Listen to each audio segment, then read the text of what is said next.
मी एक तर ना रुईया कॉलेजमधून केलं. रुईयाचं आहे कोणी बाय एनी चान्स आपल्याकडे? बेस्ट कॉलेज आहे भाई. काय कॉलेज आहे ते. Best faculty, best staff, best students. Best कॉलेजमध्ये कसं व्यक्तिमत्व होतं ज्यांच्या तासाला 100% अटेंडन्स असायची. आमचा कॅन्टीनवाला काय जेवण द्यायचं यार तो. नॉर्मली चांगलं जेवण देतो त्याला काय म्हणतो आपण? अन्नपूर्ण ना. आमच्याकडे होता पूर्ण अन्न. काय जेवण द्यायचं भाई. काय जेवण. चिकनचा पीस 3 दिवस दादा अडकायचा, 3 दिवसानंतर सेम टेस्ट. काय जेवण भाई. मुलं रिकामे डबे घेऊन यायचे कॉलेजमधून भरून घेऊन जायचे. एवढं भारी टेस्ट.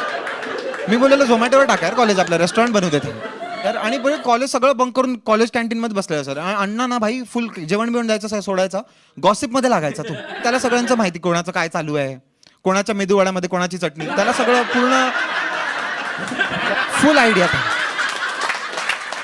त्यांचे रिलेशनशिप तिकडे स्टार्ट व्हायचे. माझे 4 ब्रेकअप झाले तर कॅन्टीनमध्ये. नंतर कळलं अण्णाच नजर लावायचा की साल्याचा ब्रेकअप होते फ्राईड राईस शेअर करून नाही खाणार हा. मग